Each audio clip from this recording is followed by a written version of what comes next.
Good morning guys, मैं कुलदीप सिंह आप लोगों का स्वागत करता हूँ लर्न विद परफेक्ट में। हम लोग भारतीय शिक्षा का विकास पढ़ रहे थे।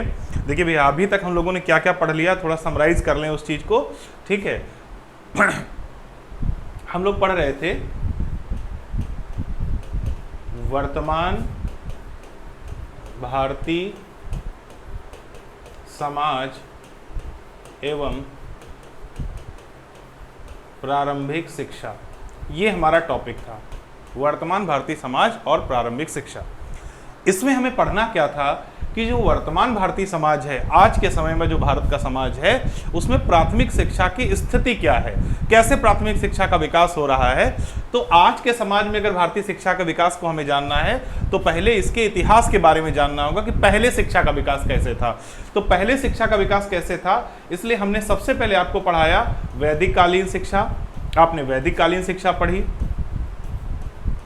उसके बाद आपने पढ़ी बौद्धकालीन शिक्षा, फिर आपने पढ़ी मुगल कालीन शिक्षा, और वर्तमान में हम लोग पढ़ रहे हैं अंग्रेजी शिक्षा। ठीक है, तो जो वैदिक कालीन शिक्षा हम लोगों ने पढ़ी तो वहां हम लोगों ने जाना कि भाई वैदिक कालीन शिक्षा वो शिक्षा थी जहां पर संपूर्ण समाज वेदों के आधार पर चलता था, और शिक्षा का उद्देश्य भी कहीं ना कहीं जो है वेदों को जानना या मोक्ष मुक्ति पाना था। शिक्षा गुरुकुल में दी जाती थी, शिक्षा का माध्यम संस्कृत था। ये सारी बातें हमने यहाँ पर पढ़ी। चीज़ें यहाँ पर थोड़ा सा परिवर्तित हुई। बौद्ध काल में संस्कृत का स्थान पाली और प्राकृत भाषा ने ले लिया, गुरुकुल का स्थान मठ और बिहारों ने ले लिया। तो यहाँ पर चीज़ें थोड़ी परिवर्तित हुई। उसके बाद में मुगल काल में चीज़ें बहुत ज़्यादा परिवर्तित हो गई, क्योंकि मकतब और मदरसे आ गए, अरबी फारसी भाषा के द्वारा शिक्षा दी जाने लगी। तो यहाँ पर चीज़ें बिल्कुल चेंज हो गई। उसके बाद भारत में आगमन हुआ ईस्ट इंडिया कंपनी का। हमने लास्ट क्लास में आपको बताया कि भारत में जब ईस्ट इंडिया कंपनी आई तो उसने यहाँ पर बड़ी संख्या में मिशनरियों की स्थापना की, मिशनरियाँ बनवाई, और मिशनरियों के द्वारा अंग्रेजी शिक्षा प्रारंभ हुई। इसके बाद 1813 में आपने पढ़ा कि कंपनी ने एक चार्टर एक्ट, एक आज्ञा पत्र जारी किया और कहा कि भाई 1 लाख रुपए हम भारतीयों को देंगे ताकि यहाँ पर अनुसंधान हो सके और भाषाएं समृद्ध हो सकें। लेकिन ये 1 लाख रुपए खर्च नहीं हो पाए। इसके पीछे प्रमुख कारण था ओरिएंटल ऑक्सीडेंटल कंट्रोवर्सी, प्राच्य पाश्चात्य विवाद। प्राच्य पाश्चात्य विवाद के कारण ये पैसा खर्च नहीं हो पाया। प्राच्यवादी चाहते थे कि भारत में रिसर्च हो रहा है, इसलिए रिसर्च का माध्यम भारतीय भाषाएं हो। पाश्चात्यवादी चाहते थे कि भारतीय भाषाएं इतनी समृद्ध नहीं है, तो रिसर्च का माध्यम पाश्चात्य भाषाएं यानी अंग्रेजी हो, इसलिए 1 लाख रुपया खर्च नहीं हो पाया। इस विवाद को सुलझाने के लिए 1833 में मैकाले को भारत भेजा गया, और 1835 में उसने एक मिनट जारी किया, एक डिक्लेरेशन दिया कि भाई अंग्रेजी जो है उच्च वर्ग के लिए अनिवार्य की जाए, निम्न वर्ग उनके प्रभाव से अंग्रेजी सीखेगा, जिसे निस्यंदन का सिद्धांत यानी फिल्ट्रेशन थ्योरी कहते हैं। इस फिल्ट्रेशन थ्योरी का प्रभाव क्या हुआ? इस फिल्ट्रेशन थ्योरी का प्रभाव ये हुआ कि भारत में अंग्रेजी जड़ों में बस गई, लोग अंग्रेजी के प्रति श्रद्धा रखने लगे, और अंग्रेजी का जो एक अंग्रेजों की नीति थी कि भारत में अंग्रेजी की जड़ों को मजबूत करना, वो इसके द्वारा मजबूत हो गई। इसीलिए मैकाले को Pioneer of English education in India कहा जाता है, भारत में अंग्रेजी शिक्षा का अग्रदूत कहते हैं। इसके बाद क्या हुआ? ये विवाद मैकाले सुलझा नहीं पाया, तो 1839 में ऑकलैंड ने इस विवाद को सुलझाया। हमने पिछली क्लास में सारी चीज आपको बताई हैं कि ऑकलैंड ने इस विवाद को सुलझा दिया। इसके बाद क्या होता है,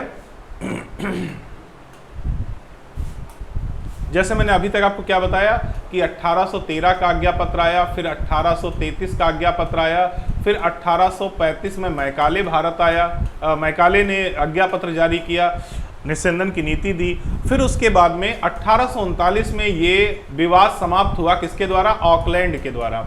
ऑकलैंड डिक्लेरेशन द्वारा ये विवाद समाप्त हो गया।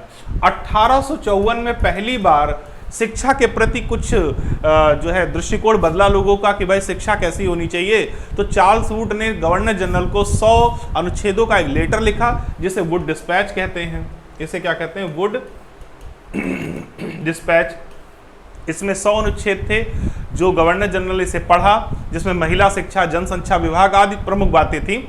जब गवर्नर जनरल इसको पढ़ते हैं तो उन्होंने इन चीज़ों को लागू किया। लागू करने के बाद इसे रिव्यू करने के लिए, इसकी समीक्षा करने के लिए आयोग बनाया गया, जो 1882-84 में इसकी रिपोर्ट आती है, जिसे हंटर आयोग कहते हैं।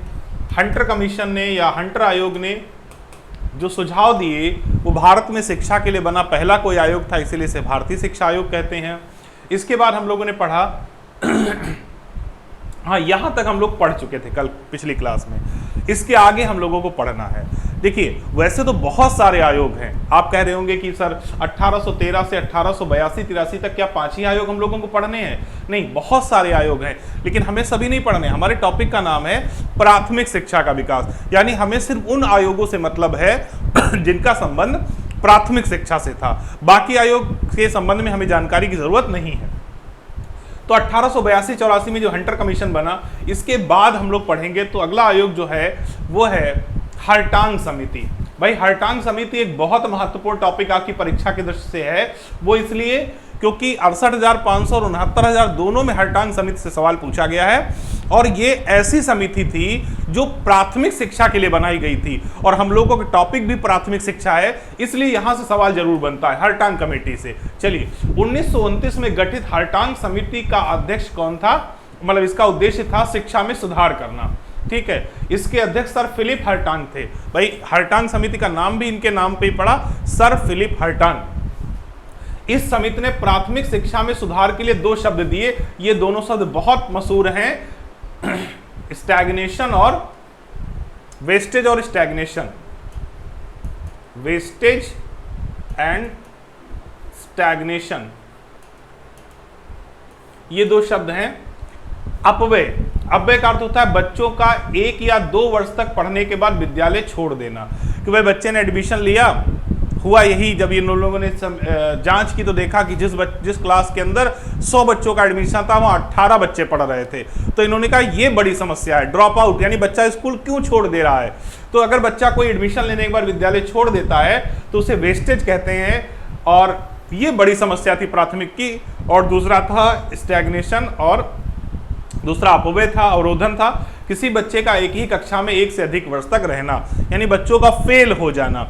एक ही कक्षा में अगर एक बच्चा अधिक साल तक रुका रहेगा तो अवरोध हो जाता है।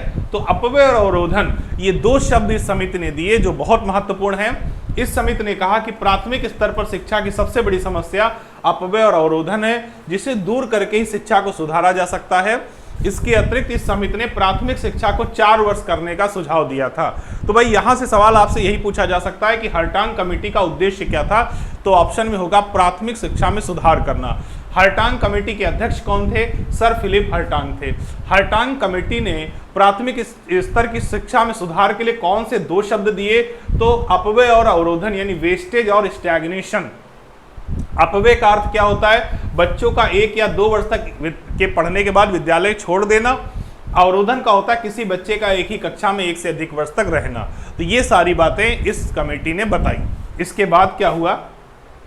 तो अगली कमेटी है, अगला जो प्रोग्राम है वो है बुनियादी शिक्षा, बेसिक शिक्षा। इसे भाई हम कई नामों से जानते हैं। इसे बुनियादी शिक्षा कहते हैं, इसे बेसिक शिक्षा कहते हैं, इसे नई तालीम कहते हैं, या वर्धा शिक्षा योजना कहते हैं। ये सारे नाम इस शिक्षा योजना के हैं। 22-23 अक्टूबर 1937 को महात्मा गांधी जी द्वारा महाराष्ट्र के वर्धा नामक स्थान पर एक भारतीय शिक्षा योजना प्रस्तुत की गई। यानी आप महात्मा गांधी का यहाँ पर, अब हम किस सन में आ गए? 1937 के आसपास आ गए। अब महात्मा गांधी का प्रभाव भारत में बहुत अधिक था। अंग्रेजी शिक्षा व्यवस्था या अंग्रेजी, पूरी की पूरी अंग्रेजी व्यवस्था डाउन होने के कगार पर थी। अंग्रेज यहाँ से जाने के कगार पर थे। तो ऐसी कंडीशन में ये आवश्यकता थी कि एक ऐसी शिक्षा योजना बनाई जाए जो भारतीयों के लिए हो, भारतीय हो। इसे ध्यान में रखते हुए 22-23 अक्टूबर 1937 को एक घोषणा की इन्होंने। जगह का नाम था वर्धा, इसलिए इसे वर्धा शिक्षा योजना कहते हैं, जिसकी प्रमुख बातें ये हैं कि 6 से 14 वर्ष तक निःशुल्क और अनिवार्य शिक्षा दी जाए। भाई, महात्मा गांधी कहते हैं कि 6 से 14 वर्ष तक बच्चों को फ्री पढ़ाओ, और जरूर पढ़ाओ। प्राथमिक शिक्षा का माध्यम मातृभाषा हो, यानी प्राइमरी एजुकेशन जो बच्चों को दी जाए वो उसकी भाषा में दी जाए। उसके लिए कोई बाहर से भाषा, अंग्रेजी या हिंदी जैसा कोई कंपल्सन ना हो। बच्चा जिस भाषा में पढ़ना चाहता, जो उसकी घर की भाषा, उसमें उसे पढ़ाया जाए। शिक्षा जीवन के लिए बीमा होती है, इसलिए वह रोजगार परक होनी चाहिए। भाई, शिक्षा वही है जो रोजगार दे सके, ऐसा महात्मा गांधी का मानना था। यानी वही शिक्षा वास्तविक शिक्षा है जो हमें रोजगार दे सके। तो शिक्षा बीमा होती है तो रोजगार परक होनी, और रोजगार परक कब होगी? जब शिक्षा हस्त कौशलों पर आधारित होगी, जैसे चटाई बनाना, मोमबत्ती बनाना, अगरबत्ती बनाना, यानी हाथों से किए जाने वाले कामों पर महात्मा गांधी ने बल दिया कि शिक्षा के अंतर्गत ऐसे ऐसे कार्यक्रम चलाए जाएं जहां बच्चे हाथों से काम करें, हाथों से सीखें। शिक्षा बच्चों के मन और मस्तिष्क तथा हाथों का विकास करे। भाई ये ट्रिपल एच फार्मूला कहा जाता है, हेड, हैंड, हार्ट। यानी शिक्षा वही है जो बच्चे के हेड, हैंड, हार्ट, यानी हेड का मतलब मस्तिष्क, हैंड का मतलब हाथ और हार्ट का मतलब हृदय, यानी शिक्षा वही है जो बच्चों के मन, मस्तिष्क और हाथों का विकास करे, यानी ट्रिपल एच फार्मूला कहते हैं इसे। शिक्षा रोजगार परक और आचरण को सुधारने वाली होनी चाहिए, यानी शिक्षा ऐसी होनी चाहिए जो बच्चों को नैतिक बनाए, क्योंकि शिक्षा वही है जो बच्चे को नैतिक बनाए, उसके अंदर की अनैतिकता को दूर करे, वो समस्याओं को दूर करे और शिक्षा बच्चे को नैतिक बनाए। इस शिक्षा योजना को बेसिक शिक्षा योजना या बुनियादी शिक्षा के नाम से जाना जाता है। तो ये जितने कार्यक्रम हमने पढ़े, ये हमारा टॉपिक था वर्तमान भारतीय समाज और प्रारंभिक शिक्षा। इस टॉपिक के अंतर्गत यहीं तक, लेकिन एक चीज जान लीजिए, जब इस टॉपिक की मैंने शुरुआत की थी तो मैंने कहा था कि अगर हमें भारत में शिक्षा के विकास को जानना है तो दो कालखंडों में जानना होगा, 1947 से पहले और 1947 के बाद। हम इसे दो टाइम पीरियड में जान सकते हैं। तो अभी तक हमने इधर का सारी चीजें पढ़ ली, इसमें हमने वैदिक कालीन शिक्षा,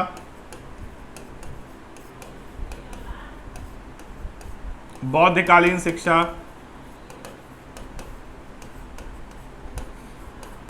मुगल कालीन शिक्षा और अंग्रेजी शिक्षा यहां पर हमने पढ़ ली है।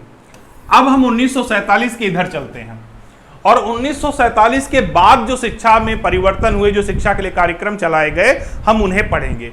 लेकिन यदि हम अपना सिलेबस देखें तो हमारे सिलेबस में एक टॉपिक है प्रारंभिक शिक्षा के नवीन प्रयास।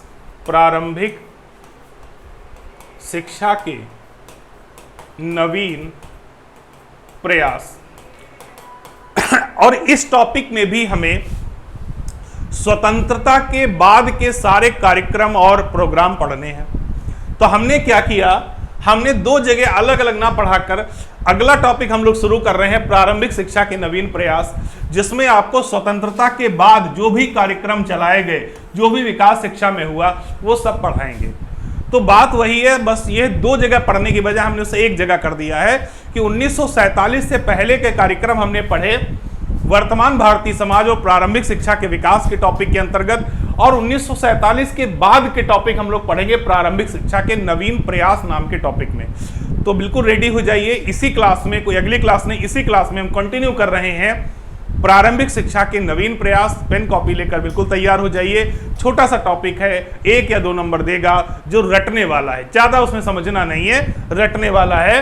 तो हम लोग शुरुआत करेंगे उसकी प्रारंभिक शिक्षा के नवीन प्रयास। चलिए, भारत में स्वतंत्रता के पश्चात जो भी शैक्षिक कार्यक्रम और योजना बनाई गई उनका संक्षिप्त विवरण इस प्रकार है। हमने अभी आपको बताया कि हमारे इस टॉपिक में प्रारंभिक शिक्षा के नवीन प्रयास में क्या पढ़ना है, स्वतंत्रता के बाद चलाए गए कार्यक्रम और योजनाएं। ठीक, तो उसमें कौन सी योजना सबसे प्रमुख थी? तो जो सबसे प्रमुख, जहां से सवाल आने के चांस रहेंगे, वो है कोठारी आयोग। कोठारी आयोग कब बना? 1964 में, 66 में इसने रिपोर्ट दी। इसके बारे में समझिए। सन 1964 में भारत की केंद्रीय सरकार ने डॉक्टर दौलत सिंह कोठारी, अध्यक्ष कौन थे? दौलत सिंह कोठारी। डॉक्टर दौलत सिंह कोठारी की अध्यक्षता में स्कूली शिक्षा प्रणाली को नया आकार और नई दिशा देने के उद्देश्य से एक आयोग का गठन किया। इसे कोठारी आयोग के नाम से जाना जाता है। इसे राष्ट्रीय शिक्षा आयोग भी कहते हैं। बहुत महत्वपूर्ण चीज है, नेशनल एजुकेशन कमीशन। याद रखिए, भारतीय शिक्षा आयोग हंटर आयोग है, राष्ट्रीय शिक्षा आयोग कोठारी कमीशन है। क्यों? भारत में बना पहला आयोग कौन था? हंटर आयोग था, इसलिए उसे कहते हैं भारतीय शिक्षा आयोग। लेकिन स्वतंत्र भारत में भारतीयों के लिए बना पहला आयोग कौन था? कोठारी आयोग, इसलिए उसे कहते हैं राष्ट्रीय शिक्षा आयोग। तो कोठारी आयोग को राष्ट्रीय शिक्षा आयोग के नाम से जाना जाता है, जिसकी स्थापना कब हुई? आपके सामने लिखा है 1964 में। डॉक्टर कोठारी उस समय विश्वविद्यालय अनुदान आयोग के अध्यक्ष थे, यानी ये यूजीसी के अध्यक्ष थे। बहुत टैलेंटेड व्यक्ति थे। यूजीसी के अध्यक्ष होने के नाते इन्होंने एक आयोग बनाया, अध्यक्ष बनाया गया इनका, आयोग ने स्कूली शिक्षा की गहन समीक्षा प्रस्तुत की, जो भारत के शिक्षा के इतिहास में आज भी सर्वाधिक गहन अध्ययन माना जाता है। हम कह सकते हैं कि आज तक भारत में कोठारी कमीशन से ज्यादा डीप कमीशन एजुकेशन के लिए कोई नहीं बना। इतना विस्तृत, इतना बेहतर एजुकेशन इन्होंने समीक्षा की और एक एक चीज को ध्यान में रखा। कोठारी आयोग या राष्ट्रीय शिक्षा आयोग भारत का ऐसा पहला शिक्षा आयोग था जिसने अपनी रिपोर्ट में सामाजिक बदलाव को ध्यान में रखते हुए कुछ ठोस सुझाव दिए। पहली बार शिक्षा में इन्होंने कहा कि भाई शिक्षा को सुधारना है तो पहले हमें समाज के इंफ्रास्ट्रक्चर को पूरा का पूरा चेंज करना होगा। इस आयोग ने 29 जून 1966 को अपनी रिपोर्ट दी। डेट याद रखिएगा, 29 जून 1966 को, और इसमें 23 रिकमेंडेशन थी। 23 बातों पर इसने ध्यान दिया। 23 बातों पर इन्होंने कहा कि हमें काम करना चाहिए। कौन कौन सी? जो प्रमुख रूप से कौन कौन सी हैं? समान पाठ्यक्रम के जरिए, पहली बात, समान पाठ्यक्रम के जरिए बालक बालिकाओं को विज्ञान व गणित की शिक्षा दी जाए। भाई इससे पहले हम लोगों ने हंटर कमीशन में पढ़ा था कि बालक और बालिकाओं के पाठ्यक्रम को अलग रखा जाए, लेकिन यहां ऐसा कुछ नहीं है। यहां कोठारी जी ने कहा कि भाई दोनों को समान पाठ्यक्रम दो, जिसको आज हम समावेशी शिक्षा कहते हैं। दरअसल समान पाठ्यक्रम की अनुशंसा बालिकाओं को समान अवसर देती है। वैसे भी अगर मान लीजिए हम गणित बालिकाओं को नहीं पढ़ा रहे थे तो गणित के क्षेत्र में बालिकाएं पीछे रह जाती। तो कोठारी कमीशन ने कहा कि सबसे पहला काम आपको क्या करना पड़ेगा? सबसे पहले आपको पाठ्यक्रम को समान करना पड़ेगा। जिस तरह लड़के गणित और विज्ञान पढ़ते हैं, लड़कियों को भी गणित और विज्ञान के लिए तैयार करना होगा, तभी वो समाज में कदम से कदम मिला सकती हैं, तभी बालिकाओं को समान अवसर मिल सकता है। 25% माध्यमिक स्कूलों को व्यावसायिक स्कूलों में बदला जाए। भाई वोकेशनल एजुकेशन की बात इन्होंने की कि जो स्कूल हैं 1/4 स्कूल ऐसे स्कूल बनाए जाएं जहां रोजगार देने की बात हो, वोकेशनल ट्रेनिंग होती हो। सभी बच्चों को प्राइमरी कक्षा में मातृभाषा में शिक्षा दी जाए। बहुत अच्छी बात इन्होंने यहां पर कही है कि यानी जितने बच्चे हैं प्राइमरी लेवल पर उन्हें मातृभाषा में ही शिक्षा दी जाए। नई शिक्षा नीति अगर 2020-21 की आपने पढ़ी होगी तो उसमें इस बात को दोहराया गया है और जोर दिया गया है कि प्राथमिक शिक्षा मातृभाषा में होगी। माध्यमिक स्तर पर और स्थानीय भाषाओं में शिक्षण को प्रोत्साहन दिया जाए। यानी बच्चा जब कक्षा 5 को पास कर लेता है, 6, 7, 8, 9, 10 में पहुंचता है, तब लोकल लैंग्वेज पर बल दिया जाए, लेकिन प्राइमरी शिक्षा मातृभाषा में ही हो। 1 से 3 वर्ष की पूर्व प्राथमिक शिक्षा दी जाए। ये बहुत इंपॉर्टेंट रिकमेंडेशन थी, जिससे नई शिक्षा नीति, जब नई शिक्षा नीति की हम लोग बात करेंगे तो नई शिक्षा नीति में इस पर बहुत बल दिया गया है कि 1 से 3 वर्ष तक पूर्व प्राथमिक शिक्षा दी जाए, जिसे आंगनबाड़ी क्रैश केंद्रों के द्वारा दी जाती है। 6 वर्ष पूरे होने पर ही पहली कक्षा में नामांकन किया जाए। यानी बच्चा जब से 6 वर्ष का ना हो जाए तब तक उसको एडमिशन ना दिया जाए, उसे विद्यालय में ना भेजा जाए। आज तो देखिए 2 साल 3 साल में ही मम्मी पापा एडमिशन करा देते हैं। पहली सार्वजनिक परीक्षा 10 वर्ष के बाद ली जाए। यानी परीक्षा की बात, कितनी अच्छी बात इन्होंने की, पेडागोजिकल है, जो आज इस चीज पर हम लोग बार बात करते हैं। कहा कि पहली परीक्षा बच्चे की कब हो? 10 साल के बाद हो। विषय विभाजन कक्षा 9 के बदले 10 के बाद हो। कोठारी कमीशन ने कहा कि 9 के बाद हम लोग विषय को बदलने लगते, कक्षा 9 में पहुंचते ही हम साइंस लेंगे, हम आर्ट लेंगे, हम ये लेंगे, वो लेंगे। तो इन्होंने कहा ऐसा नहीं, कक्षा 10 के बाद होने चाहिए। उच्च शिक्षा में 3 या उससे अधिक वर्ष का स्नातक पाठ्यक्रम हो। ठीक है, 3 वर्ष का स्नातक होना चाहिए, ये बात भी इन्होंने कही। माध्यमिक विद्यालय 2 प्रकार के होंगे, उच्च विद्यालय और उच्चतर विद्यालय। यानी माध्यमिक विद्यालय कक्षा 8 से 10 तक और 11 और 12 2 तरीके की श्रेणी में होंगे। कॉमन स्कूल सिस्टम लागू किया जाए तथा स्नातकोत्तर तक मातृभाषा में शिक्षा दी जाए। कॉमन स्कूल सिस्टम यानी पीजी तक की शिक्षा इन्होंने मातृभाषा की बात कही है। शिक्षक की आर्थिक, सामाजिक और व्यावसायिक स्थिति सुधारने की, यानी शिक्षकों को अच्छा वेतन देने की बात कही गई, उनकी सामाजिक स्थिति की। पड़ोसी विद्यालय बनाए जाएं, यानी बच्चा जहां रहता है उसके आसपास के एरिया में ही विद्यालय हो। तो कितनी अच्छी, कितनी बेहतरीन रिकमेंडेशन यहां पर कोठारी कमीशन ने दी है, जो आज भी प्रासंगिक हैं। और जब हम आपको नई शिक्षा नीति की क्लास पढ़ाएंगे, न्यू एजुकेशन पॉलिसी बताएंगे, तो वहां देखिएगा कितनी बातें यहां से वहां पर आज उठाई गई हैं 2020 और 21 में। तो कोठारी कमीशन आपके लिए महत्वपूर्ण, परीक्षा के दृष्टिकोण से यहां से सवाल बनेंगे। जरा पानी पिला दो। तो कोठारी कमीशन के आगे हम लोग बढ़ते हैं। यहां एक चीज ध्यान दीजिए, कोठारी कमीशन ने कुछ चीजें और बताई जो इसमें नहीं स्लाइड में लिखी हुई हैं। जैसे कोठारी कमीशन ने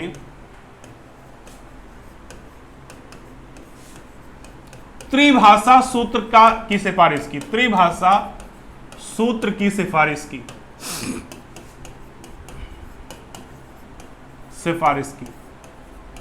भाई ये सवाल खूब पूछा जाता है कि त्रिभाषा सूत्र की सिफारिश सबसे पहले किसने की थी, तो हमने आपके सामने लिख लिया, सबसे पहले त्रिभाषा सूत्र की सिफारिश कोठारी आयोग ने की थी। दूसरा सवाल यह बनता है कि त्रिभाषा सूत्र को लागू कब किया गया, तो लागू किया गया त्रिभाषा सूत्र को राष्ट्रीय शिक्षा नीति 1968 द्वारा लागू किया गया।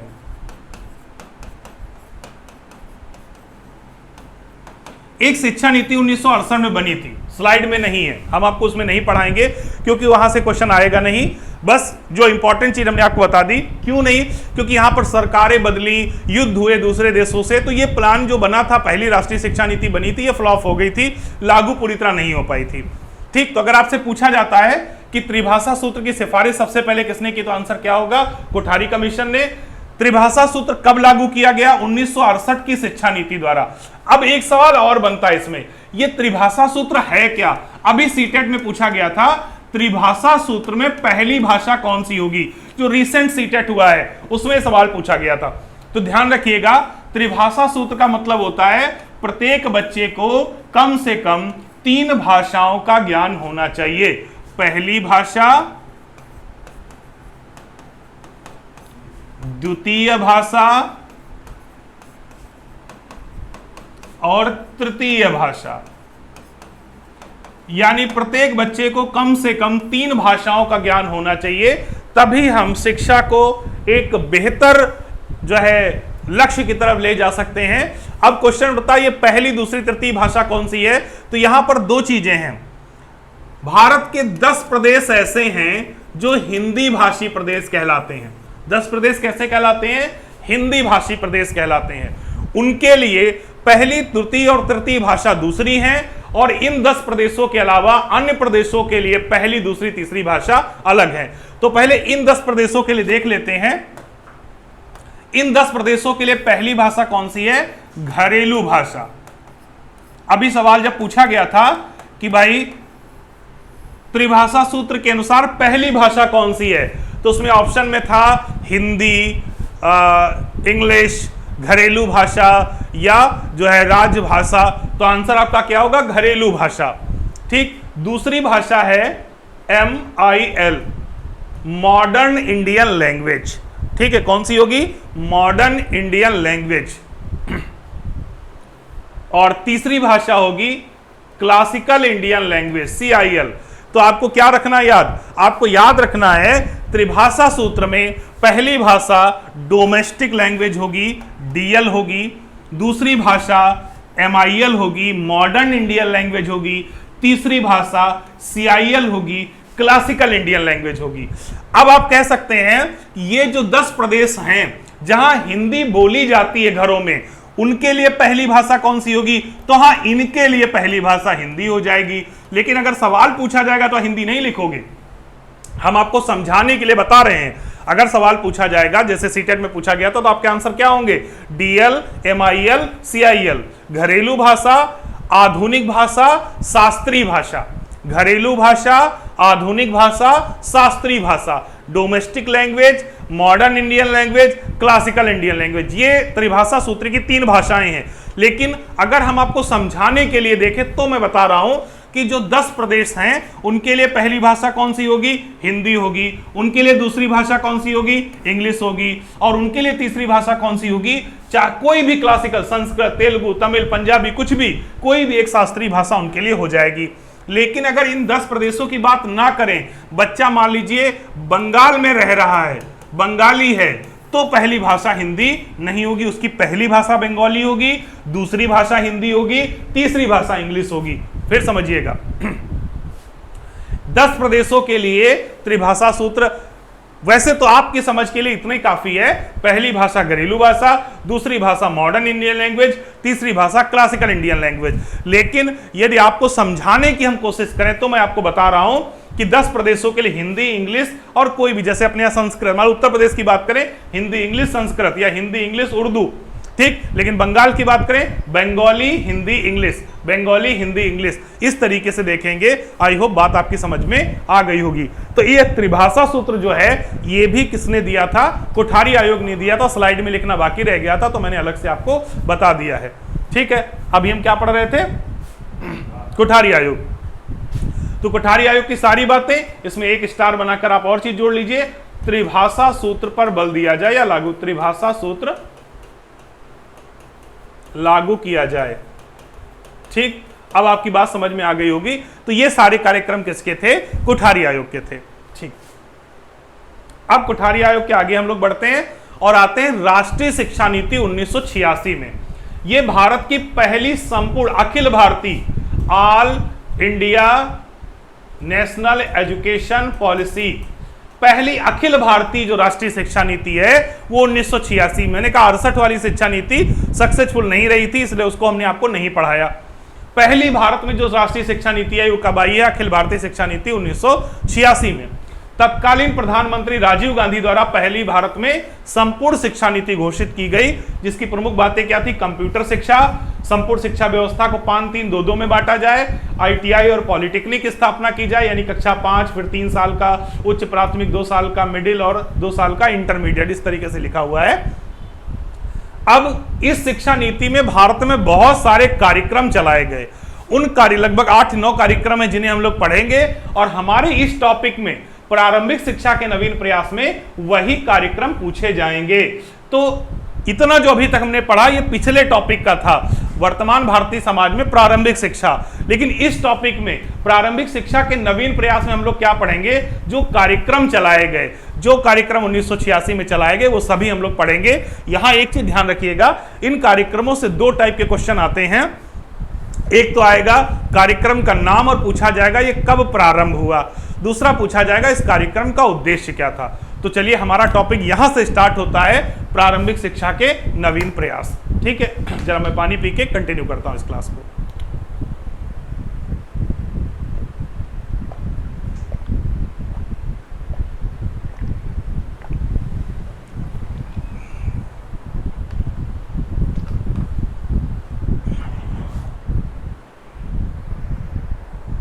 चलिए रेडी हो गए? तो हमारा टॉपिक यहां से स्टार्ट होता है, प्रारंभिक शिक्षा के नवीन प्रयास। सबसे पहला कार्यक्रम हम लोग क्या पढ़ेंगे? ऑपरेशन ब्लैक बोर्ड, OB, ठीक है। कब शुरू हुआ? 1986-87। मैंने कहा 2 ही चीजें पूछी जाएंगी, सन या इस कार्यक्रम का उद्देश्य क्या था।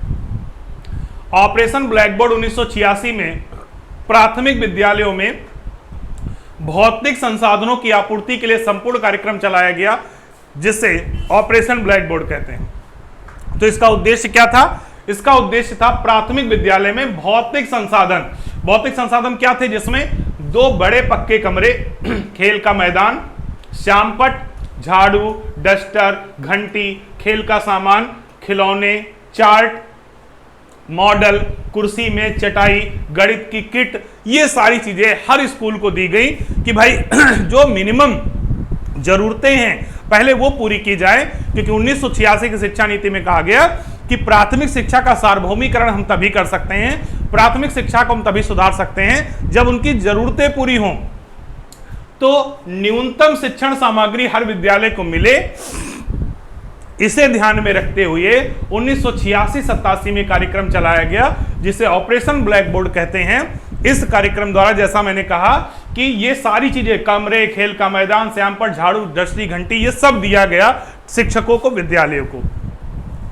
अब जब इसमें खेल के सामान बहुत सारे थे, गणित की किट थी, लेकिन शिक्षकों को ये चलाना नहीं आता था। अभी नए नए शिक्षक को उसे नया सामान दे दिया जाए तो बेचारा शिक्षक परेशान है कि इनका यूज कैसे करें, कैसे बच्चों को इनके द्वारा लाभान्वित करें। इसलिए एक और कार्यक्रम चलाया गया, PMOST कार्यक्रम, programme for mass orientation of school teacher, PMOST। ये कार्यक्रम क्या था? इसको हिंदी में बोलते हैं सेवारत अध्यापकों का विस्तृत अभिविन्यास कार्यक्रम। नोट कर लें, PMOST। NCERT द्वारा 1990 में इस कार्यक्रम को चलाया गया। कब चलाया गया? 1990 में। उद्देश्य क्या था? अभी मैंने बताया, जो सामान ऑपरेशन ब्लैक बोर्ड में दिया गया था, जिसका उद्देश्य ऑपरेशन ब्लैक बोर्ड में मिली सामग्री का प्रयोग करना सिखाना था। यानी ऑपरेशन ब्लैक बोर्ड में शिक्षकों को जो भी सामान दिया गया, घंटी, चौक, डस्टर, झाड़ू, जो कुछ दिया गया, खेल का सामान, भिन्न की किट, गणित की किट, वो सब कैसे प्रयोग करेंगे, कैसे बच्चे को हम सिखाएंगे, इसकी ट्रेनिंग के लिए जो कार्यक्रम चलाया गया उसे कहते हैं पी मोस्ट कार्यक्रम, यानी कि programme for mass orientation of school teacher. Note कर लें और नेक्स्ट पेज पर आए। नेक्स्ट है SOPT, special orientation programme for teacher. Special orientation programme for teacher, इसे क्या कहते हैं हिंदी में? शिक्षकों का विशेष अभिविन्यास कार्यक्रम। भाई इसका उद्देश्य क्या था? तो इसका उद्देश्य ये था कि शिक्षा को मनोवैज्ञानिक कैसे बनाया जाए, कैसे हम पेडागोजिकल तरीके से पढ़ाएं। तो हम मनोवैज्ञानिक तभी बना सकते हैं जब हमारे शिक्षकों को साइकोलॉजिकल तरीके से पढ़ाना आए, वो बच्चे को मनोवैज्ञानिक तरीके से पढ़ा पाए। तो शिक्षकों द्वारा बच्चे को पढ़ाने के तरीके, देखिए यहाँ पे क्या लिखा है, 93-94 में, सन का है 93-94 प्रारंभ किया गया। इसका उद्देश्य अध्यापकों को पेडागोजिकल टीचिंग या मनोवैज्ञानिक शिक्षण देना था। यानी, और ये कार्यक्रम चलाया था मानव संसाधन मंत्रालय, जिसे अब क्या कहते हैं? शिक्षा मंत्रालय कहते हैं। इनका नाम बदल दिया गया है, अब इसे शिक्षा मंत्रालय कहते हैं। यानी शिक्षकों को पढ़ाने के तरीके, मनोवैज्ञानिक शिक्षण करने की ट्रेनिंग देने के लिए कौन सा कार्यक्रम चलाया गया था? पी मोस्ट कार्यक्रम। इसमें बाल केंद्रित विधियों, बाल केंद्रित सामग्री, गणित की किट और अन्य बाल केंद्रित सामग्री का प्रयोग करना सिखाना मुख्य उद्देश्य था।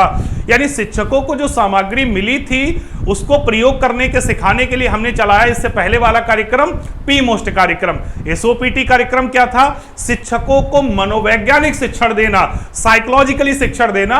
क्योंकि ये कार्यक्रम कब चलाया जा रहा? 93-94 में। और इससे पहले 1992 में एक कार्यक्रम चलाया गया, लर्निंग विदाउट बर्डन, शिक्षा बिना बोझ के। शिक्षा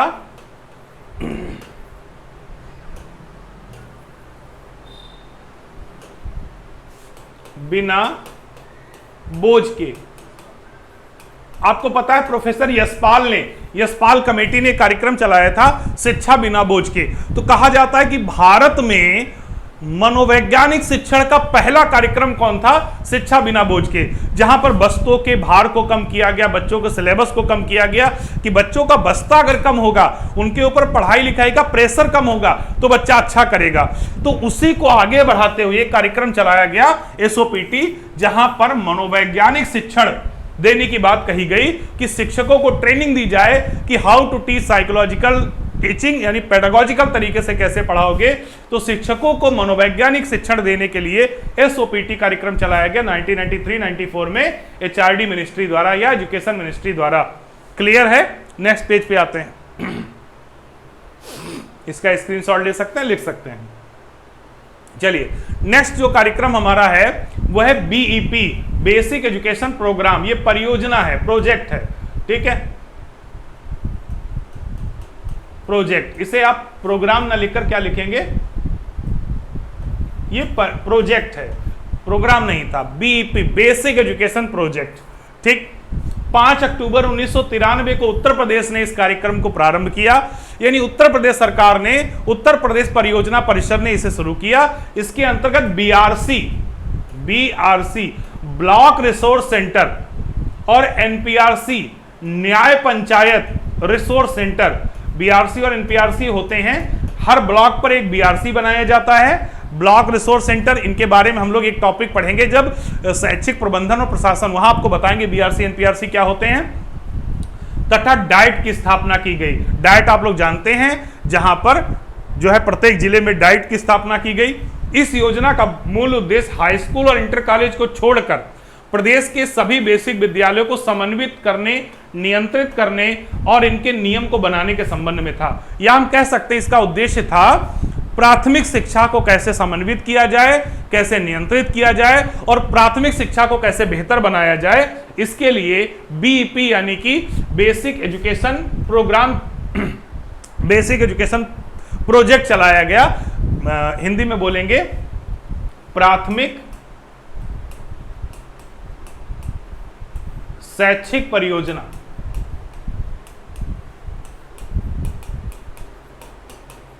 ठीक है, तो बात समझ में आ गई। यानी इसका मुख्य उद्देश्य क्या था? बेसिक विद्यालयों को समन्वित करने, नियंत्रित करने और उनके लिए नियम बनाने। और इसके लिए क्या किया गया? बीआरसी बनाई गई और एनपीआरसी बनाई गई। ये बीआरसी एनपीआरसी क्या होते हैं हम लोग आगे डिटेल में पढ़ेंगे, क्योंकि हमारा एक टॉपिक अभी बाकी है, शैक्षिक प्रबंधन और प्रशासन। अगला ये सवाल 68,500 परीक्षा में पूछा गया था। 68,500 की जो परीक्षा हुई थी उत्तर प्रदेश शिक्षकों की, तो उसमें सवाल पूछा गया था कि संपूर्ण साक्षरता अभियान कब शुरू किया गया? तो 5 मई 1988, रट लीजिए, 5 मई 1988 को यह कार्यक्रम भारत सरकार द्वारा शुरू किया गया, जिसका उद्देश्य भारत की साक्षरता दर को 2007 तक 75% लाना था। यानी अभी चल रहा है 2021, तो 2007 तक 75% लाने के लिए यह कार्यक्रम चलाया गया। इस लक्ष्य को पाने वाला एकमात्र प्रदेश केरल था। केरल के अलावा कोई प्रदेश इस लक्ष्य को नहीं पा पाया। और अगर आज भी देखें तो आज भी ये लक्ष्य काफी दूर लगता है, क्योंकि अभी 2021 में भी इस लक्ष्य को हम नहीं पा पाए हैं सारे प्रदेश। जबकि क्या उम्मीद थी कि 5 मई 1988 से लेकर 2007 तक हम भारत की जनसंख्या साक्षरता दर को 75% कर देंगे, लेकिन 2021 में भी भारत के सभी प्रदेशों में भी यह संभव नहीं हो पाया है। केरल मात्र ऐसा प्रदेश था जिसने लक्ष्य को पा लिया था। स्कूल चलो अभियान, ये कैंपेन था, स्कूल चलो कैंपेन। 1996 में बच्चों को विद्यालय तक ले जाने के लिए एक ऐसा कार्यक्रम चलाया गया, जिसमें जुलाई के पहले और तीसरे सप्ताह में विद्यालय में पढ़ाने वाले शिक्षक घर घर जाकर बच्चों को विद्यालय आने के लिए प्रेरित करते हैं। इसका मुख्य उद्देश्य प्राथमिक शिक्षा का सार्वभौमिकरण था। यानी 1996 में एक कार्यक्रम चलाया गया, एक अभियान चलाया गया, जागरूकता अभियान था। गांव गांव जाकर, घर घर जाकर, गली गली जाकर हम लोग जो है नारे लगाते थे, पोस्टर लगाते थे, कैंपेन लिखते थे, एक पढ़ाए एक। इसका जो था क्या था? एक पढ़ाए एक। यानी एक व्यक्ति को पढ़ाने का उद्देश्य देना चाहिए। अगर हम एक व्यक्ति को शिक्षित कर देते हैं तो हमारे जीवन का उद्देश्य पूरा हो जाएगा। यानी कि हम प्राथमिक शिक्षा का सार्वभौमिकरण करें, इसके लिए कार्यक्रम को चलाया गया, इस अभियान को चलाया गया, जिसका नाम था स्कूल चलो अभियान। ठीक है, तो यहां से भी आप याद कर लीजिए 1996 उद्देश्य था प्राथमिक शिक्षा का सार्वभौमिकरण। जुलाई के पहले और तीसरे सप्ताह में घर घर जाकर अवेयरनेस करनी थी। सर्व शिक्षा अभियान, SSA, ये पूछा गया है परीक्षा में। ठीक, सर्व शिक्षा अभियान। ठीक, सर्व शिक्षा अभियान की शुरुआत का मुख्य उद्देश्य शिक्षा की गुणवत्ता में सुधार लाना, बच्चों के लिए उचित भवन, शौचालय, पीने का पानी, ब्लैक बोर्ड, खेल के मैदान आदि की सुविधाओं को प्रदान करना था। यानी यहां पर बेसिक इंफ्रास्ट्रक्चर पर बात की गई। या भारत सरकार का प्रमुख कार्यक्रम जिसकी शुरुआत 2001-2 में हुई। यही पूछा जाता है कि SSA की शुरुआत कब हुई? 2001-2 में हुई। अटल बिहारी वाजपेयी जी ने इस योजना की शुरुआत की थी। उसमें भारत के प्रधानमंत्री कौन थे? अटल बिहारी वाजपेयी थे। जैसा कि भारतीय संविधान के 86वें संशोधन में बताया गया है, 6 से 14 वर्ष तक बच्चों को मुफ्त और अनिवार्य शिक्षा दी जाए, उसी को ध्यान में रखते हुए यह कार्यक्रम 8 भागों में बटा हुआ था। यानी इस कार्यक्रम को 8 भागों में बांटा गया। बच्चों को स्कूल तक लाना, उनके लिए किताबों की व्यवस्था करना, भवन की व्यवस्था करना, पीने का पानी, शौचालय, ये सारी बातें इस कार्यक्रम में कही गई। और इस कार्यक्रम का में आपने देखा होगा एक पेंसिल बनी होती है, एक लड़की और एक लड़का उस पर बैठे होते हैं और नीचे लिखा होता है सब पढ़ें सब बढ़ें। तो ये सब पढ़ें सब बढ़ें का जो कोट वाक्य है वो कहां से लिया गया? SSA से लिया गया है, जहां एक पेंसिल के ऊपर लड़का और लड़की बैठकर बोलते हैं सब पढ़ें सब बढ़ें। यानी हर किसी को पढ़ना चाहिए, तभी जीवन में हम आगे बढ़ पाएंगे। तो ये सर्व शिक्षा अभियान के बारे में बात थी, जो 2001-2 में अटल बिहारी वाजपेयी द्वारा चलाया गया, जिसमें 6 से 14 वर्ष बच्चों को शिक्षा को ध्यान में रखते हुए इस कार्यक्रम को चलाया गया था। जो अगला कार्यक्रम है वह है NPEGEL, national programme of education for girls at elementary level. इसका जो हिंदी में कहते हैं आरंभिक स्तर पर, जो लोग हिंदी में नोट कर रहे हैं लिख लें, आरंभिक स्तर पर बालिका शिक्षा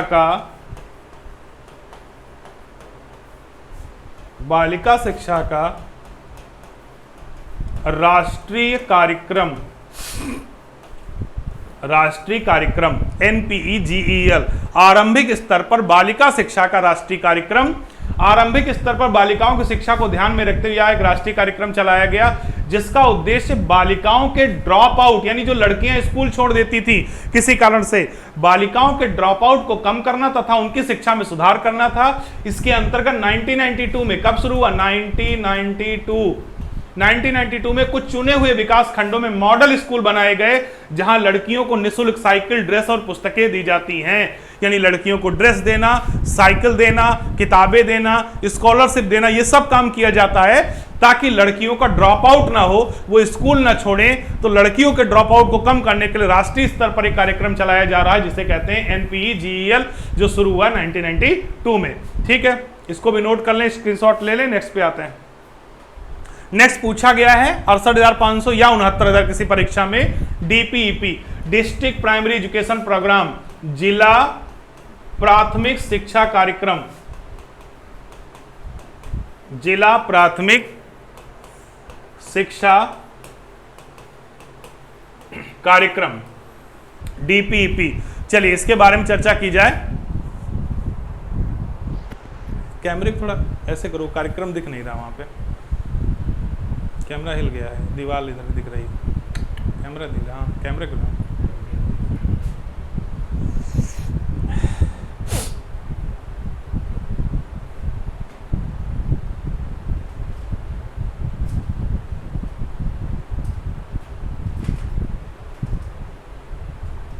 सही हुआ। ठीक है, थोड़ी सी तकनीकी समस्या थी, मैंने अभी देखा। तो DPEP जिला प्राथमिक शिक्षा कार्यक्रम, इसमें क्या था? जिला प्राथमिक शिक्षा कार्यक्रम विश्व बैंक द्वारा वित्तीय सहायता प्राप्त है, यानी इसके लिए फंडिंग कौन करता है? वर्ल्ड बैंक करता है। जो 1994 में, कब शुरू हुआ? 1994 में भारत के कुछ प्रदेशों के उन जिलों में लागू किया जहां महिला साक्षरता दर कम थी। यहां जहां पर महिला साक्षरता दर कम थी 1994 में यह कार्यक्रम उन प्रदेशों के कुछ जिलों में चलाया गया। 1997 में से उत्तर प्रदेश के 22 जनपदों में लागू किया गया। दोनों सवाल पूछे जा चुके हैं। यदि आपसे पूछा जाता DPEP कब प्रारंभ हुआ तो 1994, DPEP उत्तर प्रदेश में कब प्रारंभ हुआ तो 1997। उत्तर प्रदेश के 22 जनपदों में प्रारंभ किया गया जिसके अंतर्गत महिला शिक्षा को बढ़ावा देना और प्राथमिक शिक्षा के सार्वभौमिकरण और प्राथमिक शिक्षा की गुणवत्ता में सुधार करना था। तो DPEP जो था वो मुख्य रूप से महिला साक्षरता दर को बढ़ाने के लिए था, प्राथमिक शिक्षा के सार्वभौमिकरण के लिए था, प्राथमिक शिक्षा की गुणवत्ता को बढ़ाने के लिए था। और आपको बता दूं, पहली बार जो शिक्षा मित्रों की भर्ती हुई थी इसी कार्यक्रम के अंतर्गत हुई थी। ठीक है, चलिए अगला कार्यक्रम है KGBB, कस्तूरबा गांधी बालिका विद्यालय। इसको समझ लेते हैं। कस्तूरबा गांधी बालिका विद्यालय भारत सरकार द्वारा 2004-05 में प्रारंभ किए गए। ये ऐसे आवासीय विद्यालय होते हैं जहां 6 से 8 तक की बालिकाओं को शिक्षा और रोजगार का प्रशिक्षण दिया जाता है। भाई यहाँ पढ़ने लिखने के साथ इन्हें सिलाई, कढ़ाई, बुनाई, ये सब काम भी ट्रेनिंग दी जाती है। या प्रत्येक जिले में स्थापित किए गए इन विद्यालय का अध्यक्ष कौन होता है? DM होता है। जो जिले का DM होता है वो ही इसका हेड होता है। इन विद्यालयों में अल्पसंख्यक, पिछड़े वर्ग, अनुसूचित जात, जनजात की लड़कियों को विशेष आरक्षण दिया जाता है। या कहें 75% सीटें इसमें जो हैं वो अल्पसंख्यक, पिछड़े, SC ST के लिए रिजर्व होती हैं। 25% सीटों पर ही सामान्य वर्ग की लड़कियों का एडमिशन होता है। तो KGBB पढ़ने के साथ साथ रोजगार देने के लिए भारत सरकार द्वारा योजना चलाई गई है, कस्तूरबा गांधी बालिका विद्यालय। अगला है ECCE, early child care education. भाई अर्ली चाइल्ड केयर एजुकेशन पर बहुत काम किया गया नई शिक्षा नीति में। जिस दिन हम आपको नई शिक्षा नीति पढ़ाएंगे उसमें इस पॉइंट पर बहुत काम किया गया है। चलिए थोड़ी सी बात यहां जान लें। 2 अक्टूबर 1975 को प्रत्येक 1000 की आबादी वाले क्षेत्र में आंगनबाड़ी केंद्रों की स्थापना की गई है जहां पर गर्भवती महिलाओं को पोषण और आरंभिक स्तर पर बच्चों की शिक्षा दी जाती है। यह कार्यक्रम भारत सरकार द्वारा महिला सशक्तिकरण बाल विकास मंत्रालय द्वारा चलाया गया है। यानी कि जो आंगनबाड़ी केंद्र होते हैं, जो क्रैश केंद्र होते हैं, वहां पर महिलाओं, गर्भवती महिलाओं को पोषण और छोटे छोटे बच्चों को पढ़ाने के लिए जो कार्यक्रम चलाया गया उसे ECCE कहते हैं। और ये ECCE न्यू एजुकेशन पॉलिसी 2020-21 उसमें इस पर बहुत बल दिया गया है और इसे अब राइट टू एजुकेशन एक्ट में शामिल कर लिया गया। मैंने उस दिन चर्चा भी आपसे की थी कि पहले हम लोग क्या कहते थे कि 6 से 14 वर्ष तक के बच्चों को अनिवार्य शिक्षा, लेकिन अब क्या कहा गया है 3 से 6 वर्ष के बच्चे भी इसमें सम्मिलित होंगे। और 3 से 6 वर्ष को बच्चे को पढ़ाने के लिए आज हर प्राइमरी स्कूल के बगल में आप देखिए आंगनबाड़ी केंद्र बन रहे हैं, आंगनबाड़ी केंद्रों पे भर्तियां निकल रही हैं। तो ईसीसीई को इसमें सरकार बहुत फोकस कर रही है, किसी दिन इस पर विस्तृत चर्चा होगी। तो ये टॉपिक यहीं तक, इतने कार्यक्रम अगर आप रट लेंगे, याद कर लेंगे तो 2 से 3 नंबर आपके कहीं नहीं जाएंगे। तो हमारे 2 बड़े टॉपिक यहां पर कंप्लीट होते हैं, वर्तमान भारतीय शिक्षा और वर्तमान भारतीय समाज और प्रारंभिक शिक्षा का विकास और प्रारंभिक शिक्षा के नवीन प्रयास। ये 2 बड़े टॉपिक हैं, इनसे 2 से 3 सवाल आपके तैयार हो जाते हैं। तो अगली कक्षा में हम लोग मिलेंगे, तब आपको पढ़ाएंगे शैक्षिक प्रबंधन और प्रशासन। आज की क्लास यहीं तक, अपना ध्यान रखिएगा। नमस्कार, धन्यवाद, जय हिंद।